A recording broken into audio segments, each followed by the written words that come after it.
इस अंबिकापुर की सड़कों पे मोटरसाइकिल से भी मामा घूमा है। बचपन के वो दिन भी याद है। छत्तीसगढ़ वालों, अंबिकापुर वालों, तुम्हारी बहुत याद आती है। और इसे आज आके मैं आपके बीच बहुत प्रसन्न हूं, गदगद हूं। और जब भी जरूरत पड़ेगी प्रधानमंत्री जी के आशीर्वाद से, उनके नेतृत्व में छत्तीसगढ़ की, सरगुजा की, संभाग की, अंबिकापुर की सेवा करते रहेंगे। बहुत बहुत धन्यवाद। मैं आया हूं तो आप भी खुश हो कि नहीं हो? तो आते रहेंगे, तुमसे मिलने को जी करता है रे बाबा। सर्वे की सूची से अगर किसी का नाम छूट गया हो तो चिंता मत करना, मोदी है तो मुमकिन है और मामा के पास विभाग है। फिर चिंता काहेगी? स्कूटर मोटरसाइकिल होगी, उनको मकान के पैसे नहीं देंगे। अब टू व्हीलर पे तो सभी चलते हैं, बिना स्कूटर मोटरसाइकिल को कोई चलता है क्या? इसलिए सुनो मेरे बहन और भाइयों, अगर स्कूटर मोटरसाइकिल होगी तो भी पक्के मकान के पैसे दिए जाएंगे। सर्वे करके सूची में नाम जोड़ा जाएगा। मकान, फटाफट मकान, और केवल प्रधानमंत्री आवास योजना के नहीं, आप तो पीएम जनमन के मकान भी बना रहे हो। आपने कहा कि हमारे नक्सलवाद से प्रभावित जिले में और मकान चाहिए, हमने 15,000 और दे दिए। और बना लो तो और मिल जाएंगे। मोदी जी की सरकार के पास पैसे की कमी नहीं है, ये मकान और लेते जाओ। बोलिए भारत माता की, भारत माता की, माता महामाई की, अंबिकापुर सरगुजा संभाग की जनता की, कार्यक्रम में आए बहनों भाइयों की और मेरे भांजे और भांजियों की। अरे अब तो मामा हूं मामा। मंच पर विराजमान छत्तीसगढ़ के कर्मठ, यशस्वी, सहज, सरल, विकासशील और अभी सुशासन त्योहार चल रहा है। कहीं भी हेलीकॉप्टर उतर जाता है, पेड़ के नीचे बैठ जाते हैं और जनता की समस्याएं सुन के उनका समाधान करते हैं। ऐसे यशस्वी और कर्मठ मुख्यमंत्री आदरणीय विष्णु देव साय जी, उनका ताली बजा के अभिनंदन कीजिए। ये छत्तीसगढ़ का सौभाग्य है, ऐसे सहज, सरल और जनता के सेवक मुख्यमंत्री आपको मिले हैं। हमारे उप मुख्यमंत्री, गृह मंत्री अमित जी ने कह दिया है 2026 तक नक्सलवाद समाप्त। और विजय शर्मा जी यहां दिन रात लगे हुए हैं गृह मंत्री के रूप में, और मोर आवास मोर अधिकार में भी लगातार निरंतर काम कर रहे हैं सबको आवास देने में। ऐसे हमारे उप मुख्यमंत्री आदरणीय विजय शर्मा जी, हमारे कर्मठ कृषि मंत्री, वरिष्ठ नेता और जनजातीय मंत्री आदरणीय श्री राम विचार नेताम जी, इस जिले के प्रभारी मंत्री और जिनके पास खजाने की चाबी है वित्त मंत्री आदरणीय श्री ओपी चौधरी जी, हमारे वरिष्ठ मंत्री आदरणीय श्याम बिहारी जायसवाल जी, बहन श्रीमती लक्ष्मी रजवाड़े जी, राज्यसभा के हमारे सांसद आदरणीय देवेंद्र प्रताप सिंह जी, हमारे सांसद आदरणीय चिंतामणि महाराज जी, हमारे विधायक साथी। मैं चूंकि समय की सीमा है इसलिए मंचासीन हमारे सभी वरिष्ठ विधायक साथीगण, यहाँ राजेश भी है जिनने यहाँ के नेता की अकड़ निकाल दी। ऐसे हमारे सभी आदरणीय विधायक यहाँ पर उपस्थित है, गोमती जी, भैयालाल जी, रेणुका सिंह जी, प्रबोध जी, राम कुमार जी, भूलन जी, उद्देश्वरी जी, और हमारे मंत्री, यशस्वी मंत्री मेरे साथी आदरणीय तोखन साहू जी। थोड़े आपके ताली बजा के तोखन जी का भी स्वागत कीजिए। छत्तीसगढ़ के लिए केंद्र से सौगातें लेके वो लगातार आते हैं। हमारे सभी निगम और मंडल के अध्यक्षगण, जिलाध्यक्ष, मंडल अध्यक्ष, मोर्चों के सभी पदाधिकारी, सभी अधिकारी साथीगण राज्य के और केंद्र के, और जिनको आज मोर आवास मोर अधिकार, आज चाबियां मिल रही है, स्वीकृति पत्र मिल रहा है। ऐसे मेरे बहनों, मेरे भाइयों, भांजे भांजियों, दोनों हाथ जोड़ के शीश झुका के आपको प्रणाम करता हूं, आपको नमस्कार करता हूं। और आओ आज सबसे पहले प्रणाम करें भारत की सेना को, हमारे सेना के शौर्य को, हमारे सैनिकों की वीरता को, हमारे वीर जवानों के अचूक निशाने को, और प्रधानमंत्री नरेंद्र मोदी की सटीक रणनीति को। छत्तीसगढ़ के बहनों और भाइयों, जिन्होंने हमारी बेटियों की मांग का सिंदूर उजाड़ा, उन आतंकवादियों के अड्डे को समूल नष्ट करके भारत ने दुनिया को दिखा दिया कि हम किसी को छेड़ेंगे नहीं, लेकिन अगर किसी ने हमें छेड़ा तो उसे हम छोड़ेंगे नहीं। बड़ी अकड़ दिखाता था पाकिस्तान, 3 दिन नहीं टिका। हमारी सेना के जवानों ने, प्रधानमंत्री जी ने कह दिया खुली छूट है, सेना को खुली छूट कार्रवाई करने की। और पाकिस्तान का कोई इलाका नहीं था जो हमारे आक्रमण की जद में ना हो। 100 से ज्यादा आतंकवादी मारे गए, उनके आतंक अड्डे मलबे के ढेर में बदल गए। और आज भी प्रधानमंत्री जी ने कह दिया है, अभी रोका नहीं है, स्थगित किया, स्थगित। पाकिस्तान अगर गोली चलाएगा तो हम गोला दागेंगे। अगर पाकिस्तान ने हरकत की तो दुनिया के नक्शे पे नाम नहीं बचेगा। यह भारत का शौर्य है। भारत संप्रभु राष्ट्र है, भारत संप्रभु राष्ट्र है और अपने फैसले हम खुद करते हैं। 3 दिन में पाकिस्तान की सीमा घुटनों पे आ गई और दुनिया भर के हाथ जोड़े कि बचा लो, बचा लो, बचा लो। और इसलिए अभी युद्ध विराम, लेकिन भारत अपने फैसले खुद करता है। मैं एक बार फिर ऐसे प्रधानमंत्री को प्रणाम करता हूं जिन्होंने भारत के मान सम्मान को पूरी दुनिया में बढ़ाने का काम किया है, और सेना के शौर्य को प्रणाम करता हूं। लेकिन छत्तीसगढ़ वालों, मुख्यमंत्री जी, उप मुख्यमंत्री जी कह रहे थे आज का दिन ऐतिहासिक दिन है। एक पाप किया था भूपेश बघेल की सरकार ने, आपके मकान छीन लिए। प्रधानमंत्री नरेंद्र मोदी मकान भेजते थे, लेकिन इन्हें मकान नहीं बनाए। आप बताओ, गरीबों के मकान नहीं बनाना पाप है कि नहीं? जोर से बोल के बताओ, पाप है कि नहीं? लाखों लोगों के तुमने मकान छीन लिए, और उन्हीं गरीबों की तुमको हाय लगी है जो आज तुम्हारा पता नहीं है कहां चले गए। उन्होंने गरीबों के मकान छीने, लेकिन आज प्रधानमंत्री जी के नेतृत्व में, मार्गदर्शन में, उनके आशीर्वाद से जो बात कही थी विजय जी बता रहे थे, मोर आवास मोर अधिकार। जैसे ही भारतीय जनता पार्टी की सरकार बनेगी, हम सबको जिनका सूची में नाम है आवास देंगे, इसमें कोई कसर नहीं छोड़ेंगे। और हम जो कहते हैं वो करते हैं। हम केवल नारे नहीं लगाते, हम केवल भाषण नहीं देते। रघुकुल रीत सदा चली आई, प्राण जाए पर। हमने वचन दिया था, गरीब बहनों और भाइयों, कच्चे मकानों में रहने वालों, यह भारतीय जनता पार्टी का संकल्प था, प्रण था कि हमारी सरकार अगर बनी तो डबल इंजन की सरकार सबको मकान बना के देगी। और आज जो कहा सो किया, जो वादा किया वो निभाना पड़ेगा। और मामा आज बाधा निभाने ही आया है मोदी जी के आशीर्वाद से। आज का दिन ऐतिहासिक दिन। जितने मकान मुख्यमंत्री जी 2018 की आवास प्लस की सूची में थे, आज उनमें से 3,07,000 कुछ मकान बचे थे। आज वो 3,07,000 मकान का स्वीकृति पत्र मैं आपके हाथों में सौंप रहा हूं। इसको स्वीकार कीजिए और ऐलान कर दीजिए, अब छत्तीसगढ़ में कोई आवास जो पात्रता थी, आवास उसका शेष नहीं है। सबको ये आवास प्रदान किया गया है। वो मैं स्वीकृति पत्र आज माननीय मुख्यमंत्री जी और उप मुख्यमंत्री जी को सौंप रहा हूं।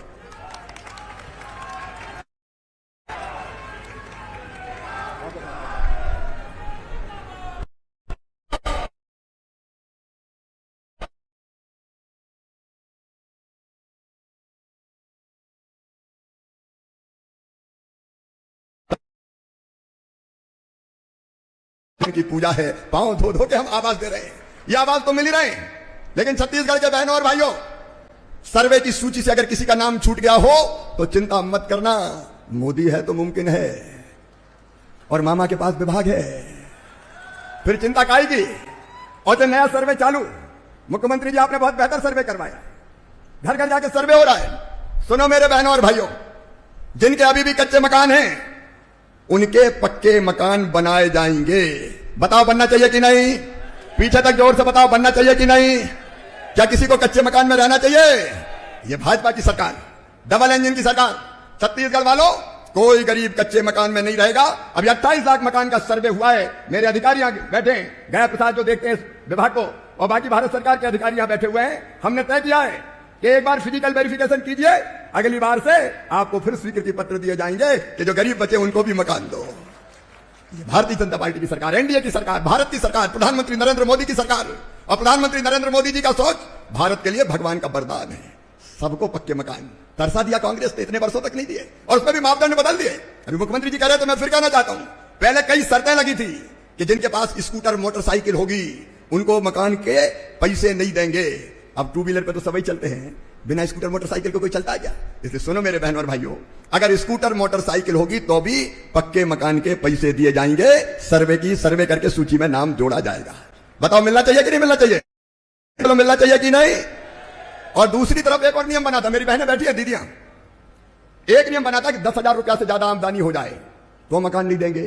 अब बनाना है लखपति दीदी, और लखपति दीदी बनेगी तो 10,000 रुपया महीना से ज्यादा तो कमाना ही पड़ेगा। तो क्या उनको मकान से वंचित कर दें? नहीं, प्रधानमंत्री जी ने कह दिया, हमने तय कर लिया कि जिनकी 15,000 रुपया महीना तक भी आमदनी होगी उनको भी पक्के मकान दिए जाएंगे।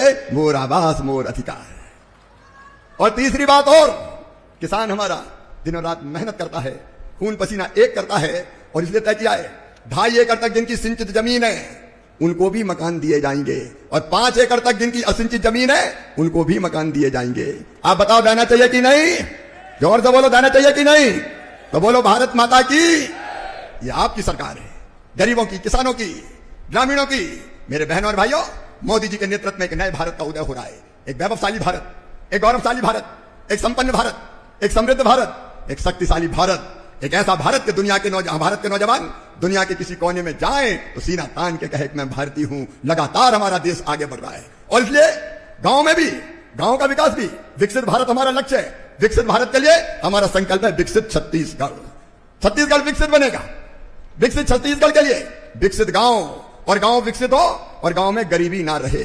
और इसलिए सुनना, जिस पे हम लोग काम कर रहे हैं, ग्रामीण विकास, और विशेषकर मेरी दीदियों, आज मैं तुमसे भी ये कहने आया हूं, हर एक बहन, हर एक दीदी जो सेल्फ हेल्प ग्रुप से जुड़ी है, उसको लखपति दीदी बनाना है।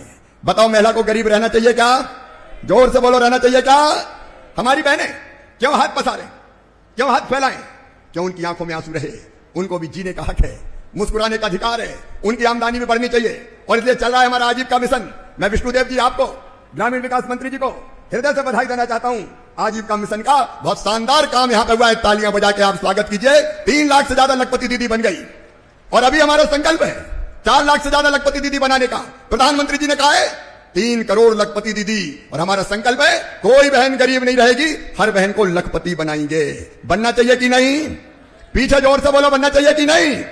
तो कर दो ऐलान, नहीं रहेंगे गरीब, हम भी आगे बढ़ेंगे। जो बहनें अभी नहीं जुड़ी आजीविका मिशन से, स्व सहायता समूह से, उनको भी स्व सहायता समूह में जोड़ा जाएगा और बहनों को लखपति बनाने का अभियान चलाया जाएगा।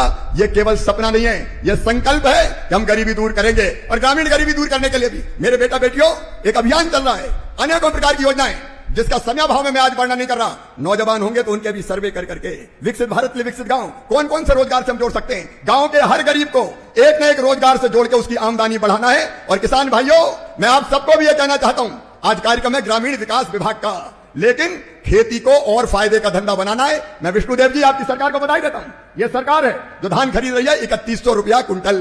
खरीद रही है कि नहीं खरीद रही? अरे जोर से बताओ, तो बोलो भारत माता की। लेकिन अब केवल धान नहीं, हम खेती को भी एक ऐसा मॉडल बना रहे हैं कि खेती के साथ पशुपालन भी हो, मछली पालन भी हो, मधुमक्खी पालन भी हो, फूलों की खेती, फलों की खेती, सब्जियों की खेती, औषधि खेती, कृषि में विविधीकरण करके हम किसान की आय को भी बढ़ाएंगे, ताकि कोई गांव में कोई गरीब किसान ना रहे। और उसके लिए एक बात आज कहना चाहता हूं मैं, जितने वैज्ञानिक है कृषि विभाग के, 16,000 वैज्ञानिक मेरे पास है। अब उनको लैब में नहीं बिठाना, उनको गांव में निकाल रहे हैं।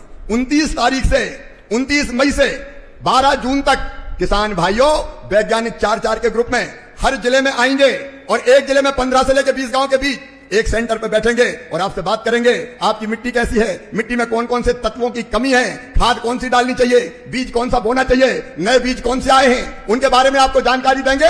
और खरीफ की फसल की तैयारी आपसे करवाएंगे। वैज्ञानिक सीधे किसान से जुड़ के बात करेंगे और छत्तीसगढ़ में कृषि का उत्पादन बढ़ाएंगे, ताकि किसान हमारा और ज्यादा लाभ प्राप्त कर सके और ज्यादा आमदनी कमा सके। एक नहीं, कई योजनाएं। अब 6,000 रुपया तो सीधे प्रधानमंत्री किसान सम्मान निधि के प्रधानमंत्री जी देते हैं, लेकिन कई योजनाएं कृषि विभाग की। जब मैं कृषि विभाग के कार्यक्रम में आऊंगा तब उनकी विस्तार से चर्चा करूंगा। लेकिन किसान गरीब नहीं रहेगा, आगे बढ़ेगा और फायदे की खेती करेगा। यह भारतीय जनता पार्टी की सरकार का संकल्प है। आज मेरे बहनों और भाइयों, आप सबको, जिनको 51,000 भाई बहनों को चाबियां भी मिलने वाली है, उनको तुम्हारा घर मुबारक। रोटी, कपड़ा, मकान, ये सब की जरूरत है मेरे बहनों और भाइयों। अपने मकान का सुख अलग होता है। आपको बहुत बहुत बधाई, बहुत बहुत शुभकामनाएं। लेकिन मकान में मुख्यमंत्री जी बता रहे थे उज्ज्वला रसोई गैस का कनेक्शन भी मिलेगा, बिजली का कनेक्शन भी मिलेगा, पानी का कनेक्शन भी मिलेगा, बाकी लाभ भी मिलेंगे।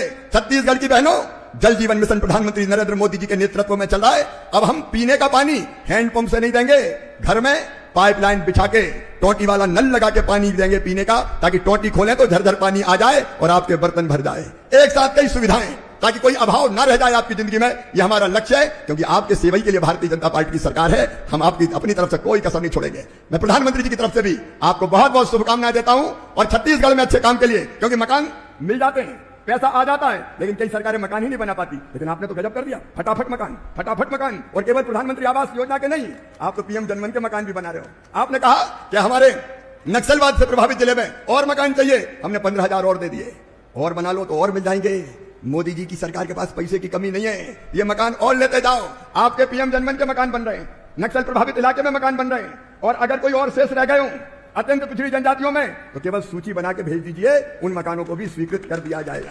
आपने आज एक बात कही थी, मनरेगा में लेबर बजट थोड़ा कम है, क्योंकि हमको तो मकान बनाने के लिए भी 90 दिन की मजदूरी देनी पड़ती है। तो हम आज ही फैसला कर रहे हैं, छत्तीसगढ़ का लेबर बजट भी बढ़ा दिया जाएगा। बनाओ मकान, चिंता मत करो, देव मनरेगा से मजदूरी, और मनरेगा से आप जल संरचनाएं बनाओ। वाटर सेट के कार्यक्रम भी आपको दिए जाएंगे। जगह जगह पानी रोको, चेक डैम, स्टॉप डैम, बोरी बंधन, पानी रोकना जरूरी है। रहीमन पानी राखिए, बिन पानी सब सून, उसके लिए भी पैसे की कमी नहीं है। कृषि विभाग के माध्यम से आज अलग अलग योजनाओं में 500 करोड़ रुपए से ज्यादा की धनराशि हम लोग स्वीकृत कर रहे हैं। और मुख्यमंत्री जी ये पैसा खर्च कर दीजिए और आ जाएगा चिंता काई की। प्रधानमंत्री मोदी जी है और मामा भी साथ है, कोई चिंता करने की जरूरत नहीं है। आप आगे बढ़ते जाइए, भारत सरकार आपको पूरी सहायता करेगी और डबल इंजन की सरकार छत्तीसगढ़ की जनता की जिंदगी भी बदलेगी, यहाँ की तस्वीर भी बदलेगी और जनता की तकदीर बदल के भी दिखाएंगे। आप सबको बहुत बहुत शुभकामनाएं। अंत में केवल एक बात मैं और कहूंगा, मेरे बहनों और भाइयों, एक तकलीफ है मन में, भारत में और कुछ हो ना हो, लेकिन 5 साल 12 महीना 365 दिन चुनाव की तैयारी जरूर होती रहती है। अब विधानसभा का चुनाव, अब लोकसभा का चुनाव, अब इस राज्य का चुनाव। अभी आपने विष्णुदेव जी 1.5 साल भी नहीं हुए, विधानसभा के चुनाव हुए, 4 महीना बाद फिर लोकसभा के चुनाव। काम ही मत करो, चुनाव में लगे रहो। लोकसभा के चुनाव के बाद महाराष्ट्र के चुनाव, हरियाणा के चुनाव, जम्मू कश्मीर के चुनाव, झारखंड के चुनाव, वो निपटे तो दिल्ली का दंगल शुरू हो गया, उसमें केजरीवाल जी निपट गए। अब बिहार की तैयारी शुरू हो गई, फिर बंगाल की तैयारी, चुनाव ही करते रहो और कोई काम ही मत करो। मेरे बहनों और भाइयों, प्रधानमंत्री जी ने कहा है और भारतीय जनता पार्टी ने अपने संकल्प पत्र में कहा है, कितना अच्छा हो अगर संविधान में संशोधन करके हम ये तय कर दें कि देश में लोकसभा और विधानसभा के चुनाव एक साथ होंगे 5 साल में एक बार। अरे एक ही साथ चुनाव करवाओ, 4-4 महीना में चुनाव, तकलीफ क्या है? विधानसभा के लोकसभा के एक साथ करवाओ, एक ही मंच पे सांसद के लिए भी वोट मांगो, विधायक के लिए भी वोट मांगो। एक गाड़ी निकलेगी, एक तरफ सांसद के उम्मीदवार का फोटो, दूसरी तरफ विधायक के उम्मीदवार का फोटो, एक ही पोस्टर में 2 ही के फोटो छाप दो। मतदान केंद्र पर 2 मशीन रख दो, ये विधानसभा की, विधायक की और ये सांसद की मशीन। 2 बटन दबाने में कोई तकलीफ है क्या? बताओ। कितना पैसा खर्च होता है देश का, कितना समय बर्बाद होता है, आचार संहिता लग जाती है, विकास के काम ठप हो जाते हैं, फालतू में धन खर्चा होता है और कार्यकर्ता बेचारे 4-4 महीना में एक बार पैम्पलेट लिख ले, ये विधायक का चुनाव, 4 महीना में फिर जाओ तो लगे ये सांसद का चुनाव, परेशान हो जाते वोट मांग मांग के। और इसलिए संविधान में संशोधन करके विधानसभा लोकसभा के चुनाव 5 साल में एक बार होना चाहिए। बोलो होना चाहिए कि नहीं? सब बताओ होना चाहिए कि नहीं? तो कह दो राजनीतिक दलों से कि नाटक नहीं चलेगा, संविधान में संशोधन करो, एक साथ चुनाव करवाओ ताकि 5 साल में से 4.5 साल जनता की सेवा कर सकें। आप सब तैयार हैं? तो आइए आज के सम्मेलन में मकान तो बढ़िया बनाएंगे, छत्तीसगढ़ को समृद्ध बनाएंगे, विकसित छत्तीसगढ़ के निर्माण के लिए हम अपने दायित्वों को पूरा भी करेंगे। प्रधानमंत्री जी के साथ चलेंगे, मुख्यमंत्री जी के नेतृत्व में चलेंगे, लेकिन 2 संकल्प हमारे। एक, देश हमारे लिए सबसे पहले, राष्ट्र प्रथम। भारत माता अगर जरूरत पड़ी तो अपने खून की अंतिम बूंद दे देंगे, लेकिन तेरा मान सम्मान और स्वाभिमान पे आंच नहीं आने देंगे। हम सब भारतवासी, छत्तीसगढ़ वासी इसके लिए समर्पित हैं। और दूसरा, संविधान में संशोधन करके 5 साल में एक बार चुनाव होना चाहिए। बोलिए इसके लिए तैयार हैं? तो मेरे साथ दोनों हाथ ऊपर उठाइए, दोनों मुट्ठी बांधिए और पहली भारत माता की जय होगी जवानों के लिए और हमारे देश की रक्षा के संकल्प के लिए। बोलिए भारत माता की, भारत माता की। और दूसरी होगी एक साथ चुनाव के लिए। तैयार हो ना? जो बोलिए भारत माता की, भारत माता की। एक बार फिर बधाई, शुभकामनाएं। और अब यहां चाबी भी जो देना है हितग्राहियों को, वो चाबी भी देंगे, स्वीकृति पत्र और बाकी योजनाओं का लाभ भी यहां देंगे। आपके बीच आके मैं बहुत प्रसन्न हूं। जब छत्तीसगढ़ आता हूं तो मन आनंद और प्रसन्नता से भर जाता है। इस अंबिकापुर की सड़कों पे मोटरसाइकिल से भी मामा घूमा है, बचपन के वो दिन भी याद है। छत्तीसगढ़ वालों, अंबिकापुर वालों, तुम्हारी बहुत याद आती है। और इसलिए आज आके मैं आपके बीच बहुत प्रसन्न हूं, गदगद हूं। और जब भी जरूरत पड़ेगी प्रधानमंत्री जी के आशीर्वाद से, उनके नेतृत्व में छत्तीसगढ़ की, सरगुजा की, संभाग की, अंबिकापुर की सेवा करते रहेंगे। बहुत बहुत धन्यवाद। मैं आया हूं तो आप भी खुश हो कि नहीं हो? तो आते रहेंगे, तुमसे मिलने को जी करता है रे बाबा। भारत माता की बहुत बहुत धन्यवाद।